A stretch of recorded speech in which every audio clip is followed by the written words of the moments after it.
আজকে নিজের হাতে বাসায় আস্ত আস্ত বড় বড় মুরগি দিয়ে বানাবো চিকেন রোস্ট। দেখা যাক আজকে আমি কেমন ভাবে রান্না করতে পারি চিকেনটা।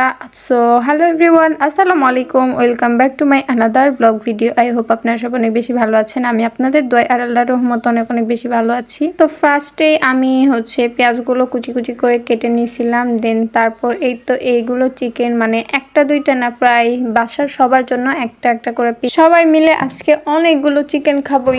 এতগুলো কি খাওয়া যাবে বলেন তো? আমি তো মনে হয় খাইতেই পারবো না। তো চলো এখন রান্না করি আমি। আপনারা দেখুন কেমন ভাবে রান্না করে। রান্না করতে আমি এত পরিমাণ ভয় করতেছিলাম, মানে এটা মাটির চুলায় আজকে রান্না করব। দেন প্রথমে আমি তেলটা গরম করে নেওয়ার পর এখন চিকেন গুলো সবগুলো দিয়ে প্রথমে দিছিলাম তেল অল্প, পরে তিনটা চিকেন তুলে নিছিলাম। নেওয়ার পর আরো তিনটা রাখছিলাম, তো ওগুলো এখন সুন্দর করে ভেজে নিব। যত বেশি ভালো করে ভাজবেন তত বেশি ভালো লাগবে আর টেস্ট হবে আর স্বাদও লাগবে। এইটা রান্না করতে গিয়ে কি যে অবস্থা হয়েছিল আমাদের, আমরা নিজেরাই শুধু জানি। একটু পর পর পানিতে আমি চিকেন গুলো রাখছিলাম, এই কারণে মানে তেলে দিছি, তেলগুলো খালি ছিটে ছিটে আসতেছিল, মানে অনেক কষ্ট মষ্ট করে ভাজছিলাম। তো ভাজা শেষ করার পর এখানে এখন আমি পেঁয়াজগুলো ছেড়ে দিলাম, আর পেঁয়াজগুলো এখন ভালো করে লাল লাল করে ভেজে নিব। নেওয়ার পর এখন এখানে আমরা কি করব জানেন? এখানে এখন সামান্য কিছু পরিমাণে লবণ, হলুদ, তারপর চিকেনের যেই মশলাটাকে সেটা দিলাম, গুঁড়া মরিচ দিলাম, তেজপাতা দিলাম, আদা বাটা দিলাম, তারপর এলাচ দিলাম, দারচিনি দিলাম। সবকিছুই সুন্দর করে দেওয়ার পর এখন এই পেঁয়াজগুলো কষে নিব ভালো করে। এই জন্য সামান্য কিছু পরিমাণের পানি অ্যাড করে দিলাম। আর পানি অ্যাড করে দেওয়ার পর এটা একটু ভালো করে কষে নিব। দেন তারপর আমার হঠাৎ মনে পড়লো যে আমি কাঁচামরিচ দেইনি। দেন তারপর আমি আস্তে আস্তে মানে গোটা গোটা কয়েকটা কাঁচামরিচ দিলাম। কাঁচামরিচ দেওয়া শেষ করে এখানে সামান্য কিছু পরিমাণের দুধ অ্যাড করে দিচ্ছি, মানে টেস্টটা যেন ভালো হয় আর স্বাদ লাগে এই কারণে। তারপর একটু জাল করা পর্যন্ত অপেক্ষা করব, আর তারপর একটা একটা করে এখন চিকেন গুলো ছেড়ে দিব এর মধ্যে।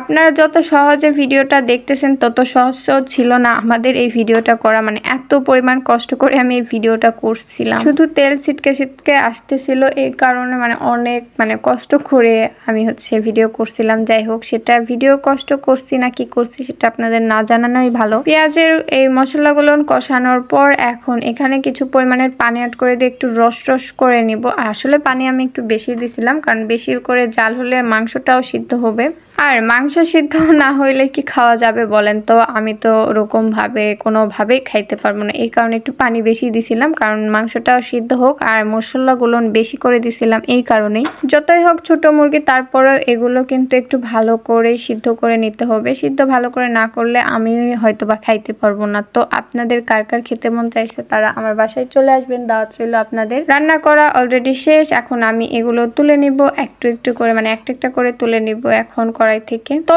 এগুলো এখন তুলে নিয়ে গিয়ে রেখে দিব, ইফতারির সময় একদম খাবো। দেন তারপর ফাইনাল লুকটা আপনারা দেখবেন না, এরকম ভাবে আমি সাজাইছিলাম। কেমন লাগছিল অবশ্যই জানাবেন কমেন্টে।